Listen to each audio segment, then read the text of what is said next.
adalah seorang sahabat bernama Sa'labah bin Hatib Al-Ansari. Beliau hidupnya miskin,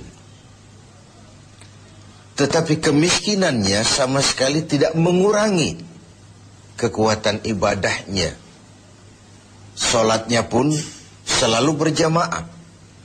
Di mana ada Rasul salat menjadi imam, di situ Sa'labah bermakmum. Hanya saja Sa'labah ini aneh. Tiap selesai salat langsung pulang. Tidak wirid, tidak zikir, tidak doa. Jadi kalau sahabat-sahabat yang lain selesai salat Allahumma antas salam, Sa'labah ini malah Allahumma lantas jalan. Begitu setiap salat. Sampai satu saat beliau ditegur oleh baginda Rasul. Sa'labah, labaika ya Rasul. Kau ini macam orang munafik saja. Tidak betah kau di masjid. Atau tidak pentingkah doa dan wirid itu menurut kau? Tiap selesai sholat, pulang. Salam, pulang. Kenapa begitu Sa'labah? Maafkan saya ya Rasul. Kenapa? Saya bukan tidak menganggap doa dan wirid tidak penting. Lalu, bukan juga tidak betah di masjid. Kemudian, kenapa kau terus pulang begitu? Saya ini keluarga miskin ya Rasul. Kain satu pun berdua dengan istri saya. Ketika saya sholat di masjid sini, istri saya di rumah nunggu giliran sholat dari sarung yang sedang saya pakai ini.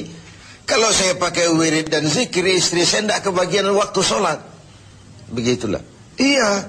Oh. Lalu bagaimana Sa'labah? Begini saja ya Rasul. Ini sudah kadung ditanya oleh Tuhan. Tuhan kan Rasul. Ya, kenapa memang? Bahwa Rasul itu kan doanya jarang meleset. Maksud kamu? Tolonglah doakan saya kepada Allah agar saya jadi orang kaya. Kalau saya kaya, sarung punya sendiri, istri punya sarung sendiri, tenanglah saya beribadah. Rasulullah senyum. Kemudian bilang, Sa'labah, saya ya Rasul. Kau kan orang Islam? Iya. Bagi orang Islam contoh yang paling utama itu siapa? Ya Tuhan ya Rasul. Kau lihat saya kaya? Tidak. Lalu kenapa kau mau minta kaya? Begitu ya? Iya, sudah, pulang saja. Pulanglah Sa'labah. Esoknya ketemu lagi dengan Rasul. Gimana Sa'labah? Sudahlah Rasul, doakan saja supaya saya jadi orang kaya. Sa'labah, saya ya Rasul. Qalilun tuaddi syukrahu khairun min kasirin la tutiquhu. Sedikit kamu syukuri itu jauh lebih baik daripada banyak tapi kau tak kuat mengembannya. Sudah, pulang saja. Baik ya Rasul. Hari ketiga kemudian ketemu lagi dengan baginda Rasul. Kali ini sudah dengan tekad yang bulat. Bagaimana Sa'labah? Sudah ya Rasul. Sudah bagaimana? Sudah saya pikir. Lalu, iya sih syukur-syukur. Tapi kalau sarung satu dipakai berdua, sulit juga syukurnya. Sudahlah, doakan saja kepada Allah agar saya jadi orang kaya. Kalau saya kaya, saya akan sedekah, saya akan sholat berjamaah. Wala'ati kullazi haqqin haqqah. Tiap orang akan saya berikan haknya. Pokoknya bereslah kalau saya jadi kaya nanti. Begitu permintaan Sa'labah.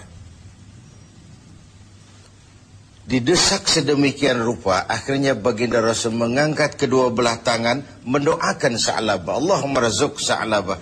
Ya Allah, berikan rezeki kepada Sa'labah. Oleh baginda Rasul, Sa'labah dihadiahkan seekor kambing betina yang sedang hamil. Peliharalah kambing ini Sa'labah, mudah-mudahan bawa berkah bagi kau. Dipeliharalah kambing ini oleh Sa'labah sampai melahirkan 2 ekor sekaligus. 1 menjadi 3, 3 menjadi 5, 5 menjadi 7. Makinlah hari kambingnya makin banyak berkembang biak. Ketika kambing banyak berkembang biak, Sa'labah mulai kesibukan. Datang sholatnya mulai terlambat. Tadinya sebelum waktu sudah menunggu di masjid. Sekarang imam sudah qamat baru dia datang. Lama-lama sholat 5 waktu pun tidak kelihatan. Jumat saja di masjid. Itu pun kalau khatib sudah naik mimbar, baru dia datang. Terakhir Jumat pun tidak kelihatan juga. Orang tanya, kemana Sa'labah? Sibuk keluar kota, ngembala kambing. Ya wailah Sa'labah. Sayang sekali, celaka Sa'labah. Sampai ketika turun kewajiban membayar zakat, alih-alih Sa'labah malah tidak mau mengeluarkan zakatnya. Sampai di zaman Utsman bin Affan, Sa'labah mengalami kebinasaan dan bangkrut kembali dengan seluruh hartanya. Pemirsa TV 7, riwayat ini adalah sebuah potret bagaimana seorang Sa'labah diuji dengan kemiskinan, dia lulus. Tapi saat diuji dengan kekayaan, dia gagal, berantakan. Ketika miskin dia hamba Allah, setelah kaya dia pindah menjadi hamba harta. Sikap ini mencerminkan tidak istiqamah, tidak punya pendirian yang tetap dalam menjaga nilai kehambaan di hadapan Allah Subhanahu wa ta'ala. Bahwa isi hidup ini penuh cobaan, ujian. Quran sudah menjelaskan itu kepada kita. وَلَنَبْلُوَنَّكُمْ بِشَيْءٍ مِّنَ الْخَوْفِ وَالْجُوعِ وَنَقْصٍ مِّنَ الْأَمْوَالِ وَالْأَنفُسِ وَالثَّمَرَاتِ. Dan pasti, dengan lamu taukid, وَلَنَبْلُوَنَّكُمْ, dan pasti kami akan uji kamu dengan sebagian kecil dari apa? Minal khauf, rasa takut. Kadang dalam hidup kita dihinggapi rasa takut yang tidak beralasan. Sudah kaya takut kalau jatuh miskin. Sudah punya kedudukan takut kalau diambil orang. Takut kalau ada mutasi. Takut kalau harus turun jabatan. Sudah hidup takut kalau mesti mati. Takut yang sering tidak beralasan. Wal khauf, rasa lapar. Secara makro, khauf dan ju' ini kan masalah hankam dan ekonomi, keamanan dan kemakmuran. Sering kali kita diuji dengan ini. Hilangnya rasa aman, ekonomi gonjang-ganjing, ini mahal, itu mahal, ini naik, itu naik. Lapangan kerja sulit, persaingan hidup tajam. Apalagi sudah masuk pertengahan Ramadan ke atas. Orang sudah konsentrasi. Mau mudik lah, mau lebaran lah. Sehingga konsentrasi ibadah pun sering buyar. Tengoklah pertengahan Ramadan ke atas ini. Masjid-masjid separuh saja pun sudah bagus dia. Softnya semakin maju. Artinya orangnya semakin kurang. Pemirsa TV 7 yang berbahagia. Ujian itu juga dalam bentuk wanaksim minal amwal. Kekurangan harta, kehilangan, rampok, kecurian. Wal anfus, kekurangan jiwa, kematian. Wal thamarat, kekurangan buah-buahan. Menghadapi ujian-ujian, cobaan-cobaan itu, Allah memberikan sandaran. Wa basyiris sabirin. Berikan berita gembira kepada orang-orang yang sabar menghadapi segala macam ujian tadi. Siapa orang yang sabar? Alladzina iza asabathum musibah qalu inna lillahi wa inna ilaihi raji'un. Yang apabila mendapat suatu cobaan segera sadar segalanya dari Allah dan segalanya pun akan kembali kepada Allah.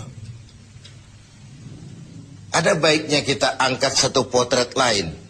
Potret Nabi Ayub alaihissalam.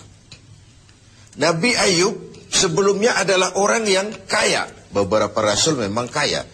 Binatang ternaknya banyak, sawah ladangnya luas, rumahnya bagus. Iblis tidak senang kalau ada orang semut-semut saja, jalan-jalan normal baik-baik saja.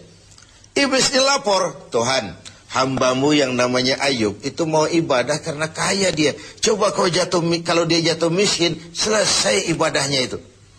Allah bilang, Iblis, aku tahu Ayub itu hambaku yang ikhlas.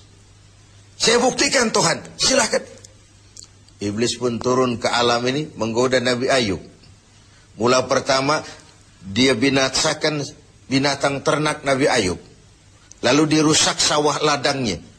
Sehingga praktis dalam waktu singkat Nabi Ayub jatuh dari orang paling kaya menjadi orang paling miskin. Dan itu tidak mudah. Dan itu tidak mudah. Mudah mengalami frozen emotional attitude, shock. Sudah begitu, iblis datang menemui Nabi Ayub yang sedang ibadah di mihrab dalam masjid. Ayub, ya. Sedang apa? Ibadah. Menyembah Tuhan, menyembah Tuhan. Tahukah kau Ayub? Kenapa? Tuhan yang sedang kau sembah sekarang ini, dia sudah bikin miskin kau. Sawah ladangmu binasa, rusak, binatang ternakmu mati semua, dan kau sekarang jadi orang miskin Ayub. Buat apa lagi nyembah Tuhan yang model begitu? Dia sudah bikin miskin kamu. Nabi Ayub senyum mendengar itu. Benar, benar. Binatang ternak saya binasa, binasa. Sawah ladang saya hancur, hancur. Dan sekarang saya jadi orang miskin, miskin. Alhamdulillahilladzi a'tani wa akhaza minni. Segala puji bagi Allah yang telah memberikan harta kepada saya dan sekarang mengambilnya lagi. Tengoklah Nabi Ayub ini. Ketika binatang ternaknya binasa, sawah ladangnya musnah, bukan innalillahi malah alhamdulillahilladzi a'tani wa akhadha minni. Segala puji bagi Allah yang telah memberikan kekayaan kepada saya dan sekarang mengambilnya lagi. Allah yang memberi, Allah juga yang mengambil. Inilah yang disebut sikap istiqamah. Ibadah kita tidak bergantung kepada cuaca. Sebagaimana di awal tentang Sa'labah bin Hatib al-Ansari tadi. Dalam keadaan miskin, dia tekun ibadah. Setelah diuji dengan kekayaan, dia malah tidak karu-karuan. Karena itu penting bagi kita menjaga sikap istiqamah untuk tetap konsisten dan konsekuen sebagai hamba Allah dalam segala keadaan, dalam segala situasi. Sehingga nilai kehambaan itu mempunyai nilai yang istiqamah. Pemirsa TV7, semoga ibadah Ramadan membuat kita menjadi orang-orang yang istiqamah menghadapi ujian yang diberikan Allah kepada kita.